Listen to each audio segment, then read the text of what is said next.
Are there any English-speaking people in the church? Say, I can speak Latin. Waar is die prokureurs? Sy kan Latijns praat. Die prokureurs kan ook Latijns praat. Hierdie Latijnse woord beteken eintlik jou dood, my lewe. Mors tua, jou dood, vita mea, my lewe. Hierdie woord is gebruik veral in sportdoedanigheid nou. Hulle noem het eintlik the law of the jungle. Die wet van die oerwoud. Wat sê die wet van die oerwoud? The survival of the fittest. As jy hierdie, wat mens daai televisieprogramme wat hulle so, waar jy moet survive, wat survival? Survival. Hulle gebruik hierdie tipe van woorde. Hulle probeer mekaar uitskakel sodat een ou oorwin. En elke ou wat uitgaan, is hy maar te bly oor van die kompetisie is min. Hierdie lied of hierdie woorde is gebruik in sportdoedanigheid. En ek dink ook in selfs in besigheid. Waar jou ondergang is tot my voordeel. Die persoon wat in die sport is, as jy dit nie maak nie, het ek 'n groter kans. Dis nou nie daar nie, man. Hulle sê die verskil tussen die eerste plek en die tweede plek en die enige wedloop is nie die fisiese verskil nie. Dit gaan oor die attitude. Wie wil dit graag die meeste hê? Maar hierdie woord word ook gebruik. Daar in die Romeinse tyd, toe die gladiators geveg het in die Colosseum, was dit die woorde wat hulle gebruik het. Mors tua, vita mea, jou dood, my lewe. Ek en jy ken dit in Afrikaans, die een se dood is nie, is die ander een se dood. Jesus kom agter en hy draai dit om. Jesus kom nie en sê, jou dood, my lewe nie. Jesus kom sê vir my, sy dood, my lewe. Jesus kom sê vanmôre vir jou, my sterwe, jou lewe. Sê bietjie halleluja. Wanneer Paulus skryf in 1 Korintiërs 15 vers 36, dan sê hy die woorde, hy sê, dwaase mens, wat jy saai, word nie lewendig, as dit nie gesterf nie. 'n ander vertaling sê die woorde, hy sê, dit is 'n dom vraag. Wat jy saai, kom nie tot lewe, tensy dit eers gesterf het. Maar wat is die vraag? Die vraag is, hy sê, maar iemand sal sê, hoe word die dode opgewek en met hoedanige liggaam kom hulle? Hoe gaan ons lyk wanneer ons opstaan uit die dode? Gaan ek dieselfde liggaam hê as wat ek nou het? Gaan ek dieselfde lyk? Gaan ek 'n verheerlikte liggaam hê? Nou, dit is 'n preek vir 'n ander dag. Wie sê, ek hoop ek lyk dieselfde as ek opstaan nie.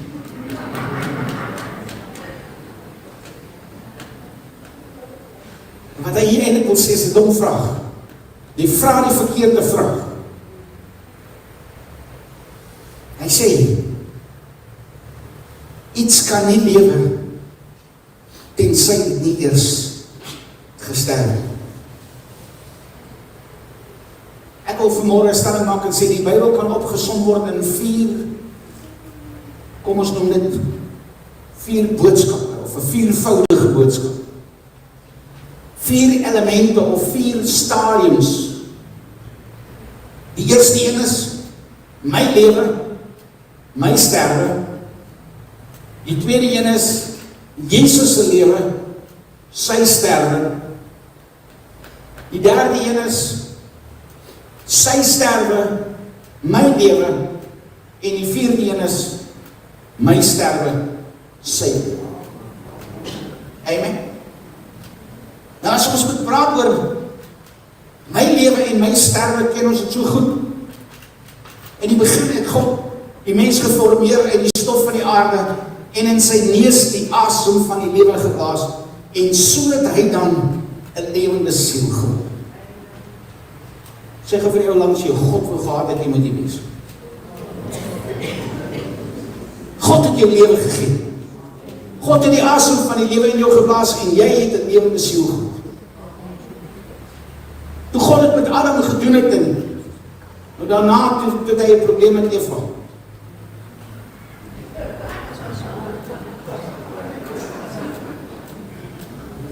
Ons kan nou nie sê since then we all have a problem with her. God wil vir Adam 'n maat maak wat hom pas. En hy kry onder die diere nie iemand nie. Toe moet hy maar uit sy ribbebeen vrou en vrou maak. Julle weet van die klein seentjie wat na sy ma toe gekom en hy gesê het, "Ma, ek het 'n pyn in my sy, ek dink ek gaan 'n vrou kry."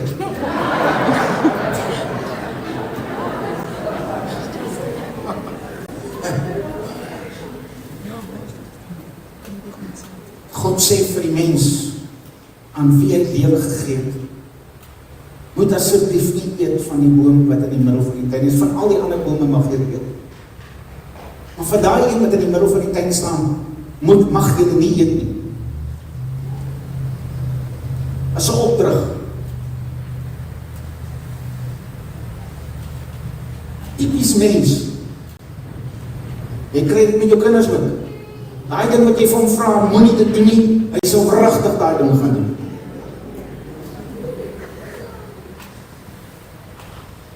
God sê moenie eet nie, want julle sal sekerlik sterwe. Daar gaan Eva eerste. Ons ken die storie.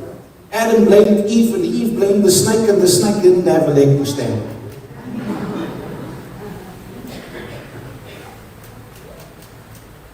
Romeine 5 vers 12 sê, daarom soos die een mens die sonde in die wêreld ingekom het en deur die sonde die dood, so die dood tot alle mense deurgedring, omdat almal gesondig het. Kyk gaan na die ou langs jou. Moet niks sê nie, kyk.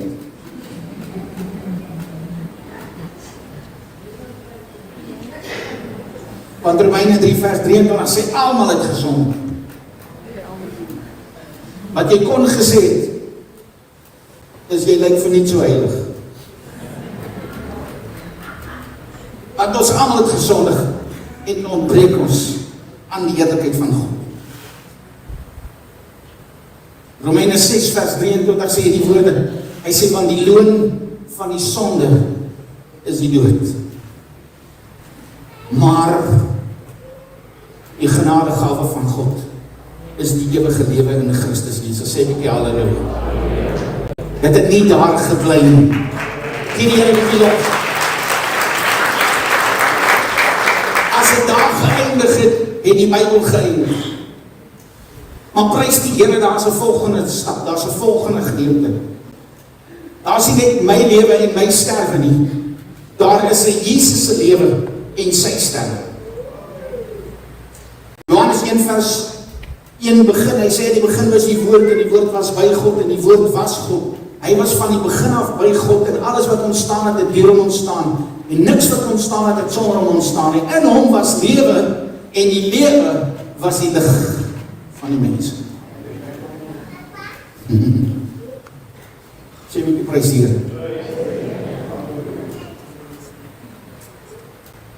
Die verskil tussen ons en Jesus is dit. Ons het lewe gekry om vir ewig te lewe.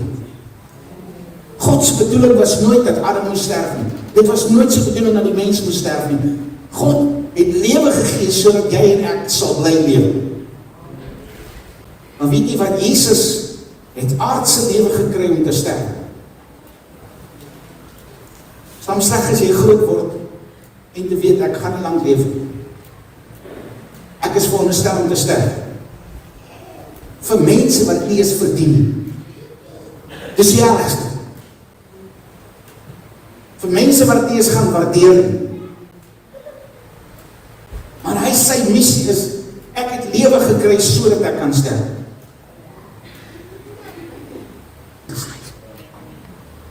Almal het gesondig, maar Jesus het gesterf.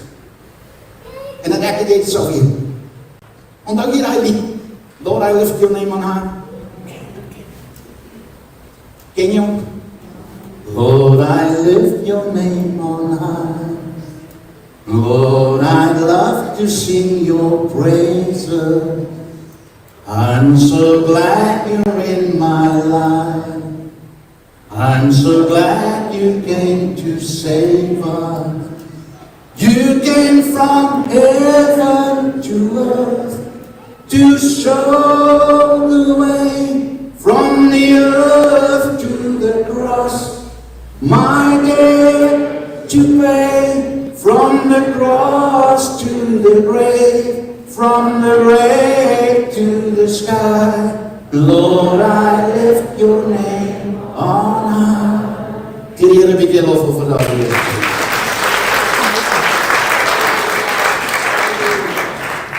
Ek en jy ken Johannes 3 vers 16 so.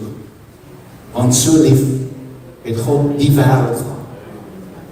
Al daai sondaars. Sodat elkeen wat in hom glo nie verlore hoef te gaan nie. Denk, so lief het God die wêreld gehad dat hy sy enige gebore seun gegee het, sodat elkeen wat in hom glo nie verlore sal gaan nie, maar die ewige lewe het. Nou kom die woord van die Here en hy sê verder vir ons. Hy sê daar in 1 Johannes 3 vers 16, hieraan het ons die liefde leer ken, dat hy sy lewe vir ons afgegee. Amen. Sy lewe vir ons. En ons weet, hy moes nie gesterf het, want Hebreërs 4 vers 15 sê, want ons het nie 'n hoogpriester wat nie met ons swakhede medelee het nie, maar een wat in alle opsigte versoek is, net soos ons, maar sonder sonde. Die loon van die sonde is die dood. Jesus het nie gesondig nie, so hy was nie veronderstel om die straf te kry nie. Hy was nie veronderstel om doodgemaak te word nie. Maar hy doen dit terwille van my en jou. Johannes 15 vers 13 sê, groter liefde en niemand is dit. Dat iemand sy lewe vir sy vriend gee. Staan iemand langs jou en sê, jy is 'n vriend van God. Jy is 'n vriend van God. Dankie tog, iemand stamp daar in Harold. Stamp net nie aan Harold, sê niemand wat hier langs sit. Stamp iemand aan Harold. Jy is 'n vriend van God, want Jesus het sy lewe afgelê vir sy vriende. Amen. En die enigste verskil is, het jy dit aanvaar, het jy dit aangeneem, het jy hom as vriend aanvaar, want hy klaar jou beskou as sy vriend, hy was bereid om sy lewe te gee vir my en vir jou. Halleluja. Maar hy is nie doodgemaak nie, hy het sy lewe gewilliglik gegee, hy het dit afgelees, sê die woord van Here. Johannes 15 vers 13. Grote liefde het niemand as dit, dat iemand sy lewe vir sy vriende sal gee. Johannes 10 sê hy die woorde, hy sê daarom het die Vader my lief, omdat ek my lewe aflê, om dit weer op te neem. En niemand neem dit van my af nie, maar ek lê dit uit myself af. Ek het die mag om dit af te lê, en ek het weer die mag om dit op te neem. Hierdie gebod het ek van my Vader af. Daai lied wat sê, he could have called 10,000 angels, but he chose to die for you and me. Amen. En dan ek en jy vanmorgen net sal in jubel en jy gee. Dis nou nie meer my lewe en my sterwe nie. Dis nou Jesus se lewe en sy sterwe. Nee. Morte, tua, vaita, my. Kyk gegooi. Romeine 8 vers 2 sê die woorde, want die wet van die gees van die lewe in Christus Jesus het my vrygemaak van die wet van die sonde en die dood. Sy lewe vir my. Hy het gesterwe sodat ek kan lewe. Paulus skryf in 1 Korintiërs 15, hy sê dood waar is jou angel en doodryk waar is jou oorwinning? Die angel van die dood is die sonde en die krag van die sonde die wet, maar God sê dank wat ons die oorwinning gee deur ons Here Jesus Christus. Amen. En 1 Petrus 2 vers 22 sê, hy wat geen sonde gedoen het nie, en in wie se mond geen bedrog gevind is nie, wat toe hy uitgeskel is nie teruggeskel het nie, toe hy gelei het nie gedreig het nie, maar dit oorgegee het aan hom wat regverdig oordeel, wat selfs ons sondes in sy liggaam op die kruis uitgedra het, sodat ons die sondes kan afsterwe en vir die geregtigheid lewe, en deur sy wonde is ons genees. Gee die Here nog lof.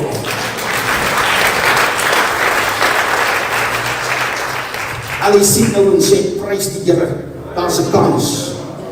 Daar is 'n kans. Sy sterwe, my lewe. 1 Korintiërs 15 vers 20 tot 22 sê, maar net soos almal in Adam sterf, so sal ons almal ook in Christus lewend gemaak. En daarom kan ek en jy vandag daai lewe leef wat hy vir ons het.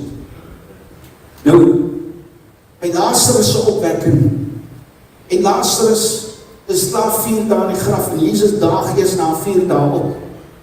En Martha kom na Jesus toe en sê, Meester, as hy maar hier was, dan sou my broer nie gesterf.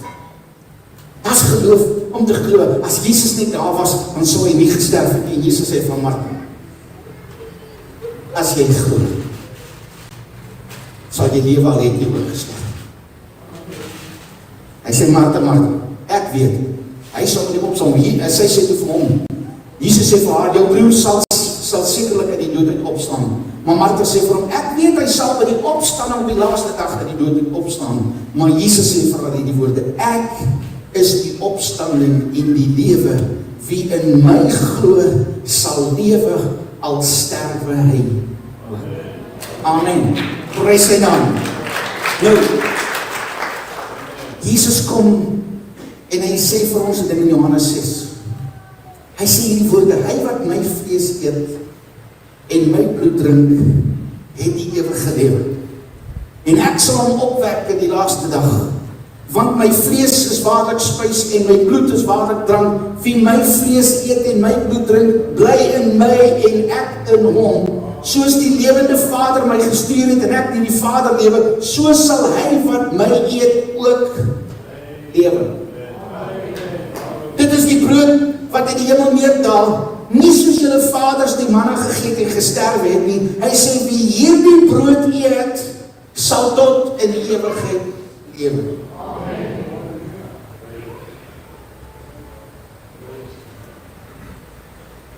Sy dood, my brood. Amen. Sy dood, my brood. Sy sterwe, my lewe. En dat ek en jy vandag die Here kan loof en prys. Paulus skryf daar in 1 Korintiërs 11, hy kry hierdie openbaring van die nagmaal. Hy sê, want ek het van die Here ontvang, wat ek ook aan julle oorgelewer het, dat die Here Jesus in die nag waarin hy verraai is, brood geneem het, en nadat hy gedank het en hy dit gebreek het en gesê, neem, eet, dit is my liggaam wat vir julle gebreek word, doen dit tot my gedagtenis. So waaraan herinner ek my? Morte, tua, vaita, mea. My vrou het my uitgedaag en gesê, julle sal daai woorde nooit onthou. Ek het vir haar gesê, na vandag sal jy dit onthou. Sy sterwe, my lewe. Wie staan? Wie staan? 1 Korintiërs 11 vers 25 sê, net soos ook die beker na die ete met die woorde, hierdie beker is die Nuwe Testament in my bloed, doen dit so dikwels as wat julle daaruit drink tot my gedagtenis, want so dikwels as wat julle hierdie brood eet en hierdie beker drink, verkondig julle die dood van die Here totdat hy kom. Nou wil ek gou vir jou sê, kyk, elke keer as jy die nagmaal gebruik, is jy nie net besig om sy dood te herdenk, en is jy nie net besig om sy dood te verkondig nie, jy is besig om jou lewe te verkondig. Sy dood, my lewe. Sy liggaam gebreek, sodat ek kan lewe. Sy dood, my brood. En dat ek kan lewe. So elke keer as ek aan die broodjie eet, en daai bekertjie drink, dan kan ek vir Here sê, dankie vir my lewe. Amen. Gee Here lof. En hy kom in Romeine 8 vers 10. Hy sê, maar as Christus in julle is, dan is die liggaam dood vanweë die sonde, maar die gees is lewe vanweë die geregtigheid. Nou gaan dit oor my sterwe, sy lewe. My sterwe, sy lewe. Nee? Galasiërs 2 vers 20 sê, ek is met Christus gekruisig en ek leef nie meer nie, maar Christus leef in my. En wat ek nou in die vlees leef, leef ek deur die geloof in die Seun van God, wat my lief gehad het en homself vir my oorgegee. So ek moet sterf, dis my sterwe wat hom lewe gee. En jy gaan dit nou verstaan. Wanneer Paulus skryf, hy sê, want vir my is die lewe Christus en die sterwe wins. Wat wil hy sê? Hy sê 3 goed. Hy sê in die eerste plek, Christus is die oorsprong van my lewe. Ek leef nie meer nie, want Christus leef nou in my. Ek leef nie meer nie, in die lewe wat ek leef ek nie meer vir myself nie. Ek leef dit nou vir hom. Hy sê, Christus is die oorsprong van my lewe. Johannes 1 vers 12, almal wat hom aangeneem het, aan hulle het hy die mag gegee om kinders van God te word. En dan kom hy, en hy sê, Christus is my rolmodel, wat beteken ek wil soos hy wees. Wie wil soos Jesus wees? Dan beteken dit, ek moet sterwe vir myself, sodat hy meer gestalte in my kan kry. Morte, tua, vaita, my. Dat ek sal sterf, sodat hy kan leef. Deur my. Hy sê ons almal weerspieël die heerlikheid van die Here, want die sluier is van ons gesig af weggeneem, en ons word al meer verander om aan die beeld van Christus gelyk te word. Die heerlikheid wat ons uitstraal, neem steeds toe. Dit doen die Here wat die Gees is. Sê vir jou langs jou, jy lyk mooi, maar jy het nog 'n bietjie werk nodig.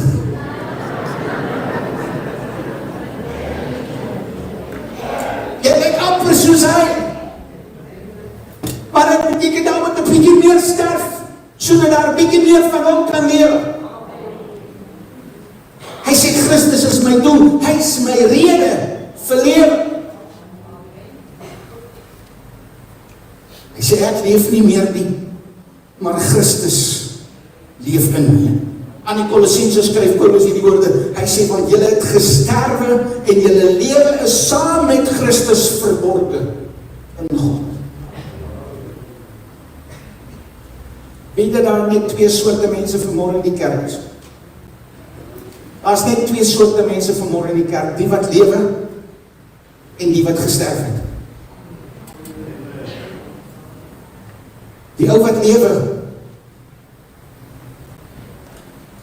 gaan maklik seer. Hallo? Die ou wat lewe is gevoelig. Die ou wat lewe is bekommerd. Wie sit op my plek?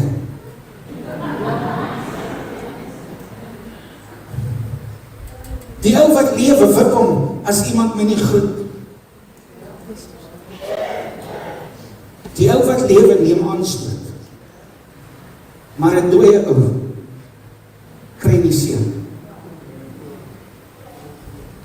Dan die harters. 'n dooie ou sit maar op 'n ander plek as iemand op sy plek sit. Die voor is baie plek. Ek sal op die grond sit as jy my plek wil vat. Die dooie ou wat kom nie. Die dooie ou neem nie aanstoot.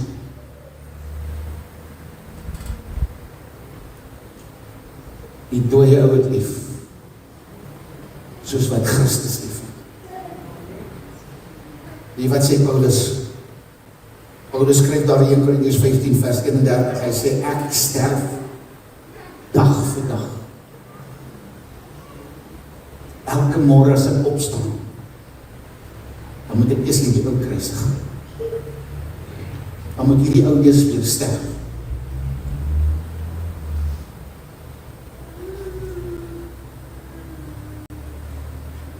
As ek nie my koffie kry in die oggend,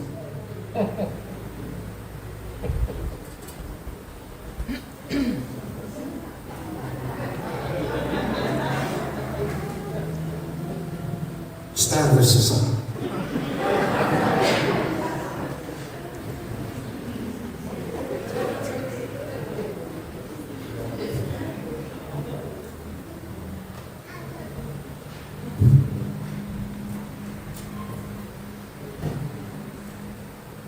Kolossense 3 vers 4 sê, wanneer Christus, wat ons lewe is, geopenbaar word, dan sal julle ook saam met hom in heerlikheid geopenbaar word.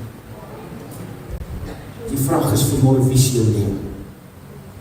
Is Christus vanmôre jou lewe? Paulus skryf van sy dwaase mens, wat jy saai, word nie lewendig, as dit nie eers gesterf.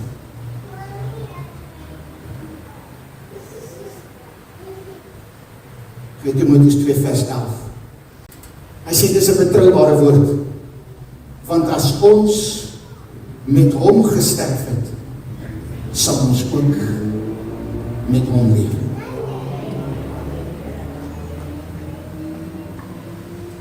Die broeders wat my gaan help in die nagmaal, kom asseblief. Al die broers wat my gaan help in die nagmaal. Kind van God, ek en jy gaan nou nagmaal gebruik. En wat ek en jy proklameer met hierdie nagmaal vanmôre is, hy het gesterf sodat ek vir ewig kan leef. Maar solank as wat ek op hierdie aarde is, moet ek sterwe sodat hy kan leef. Ek moet sterwe sodat mense Jesus kan sien en hulle die lewe kry, want hy sê in hom was lewe en die lewe was die lig van die mense. Jesus kom en dan sê hy, julle is die lig van die wêreld. Gaan skyn. As mense daar buite wat gaan sterwe as hulle nie die lewe kry wat Christus Jesus vir hulle gegee het. Dit kos ons om vir hulle te gaan wys wat is lewe. Maar dit beteken ek moet sterf. Less of me and more of you. Because Jesus gave it all. Hoor jy my? Jesus het sy alles gegee. Hy het nie net bietjie gegee nie, hy het nie net gegee dit wat hy dink jy verdien nie, hy het sy alles gegee. Morte, tua, vaita, my. sy sterwe, sodat ek kan lewe. Here, kom en help my, dat ek kan sterwe, sodat U deur my kan lewe. He was wounded for our transgressions. He was bruised for our iniquity.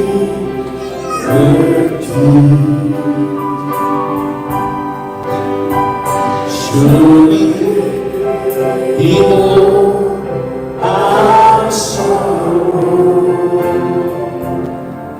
and by His stripes I am healed. Wil jy net jou hand opsteek daar wees? He was wounded for my transgressions. He was bruised for my iniquity.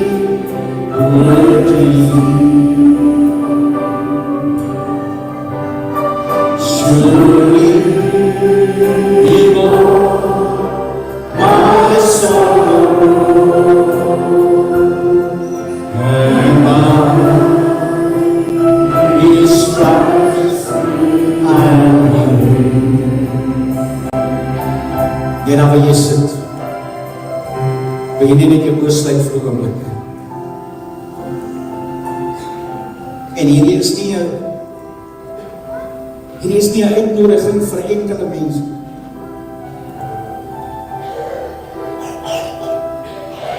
Hierdie is nie 'n uitnodiging vir sou jy wou nie.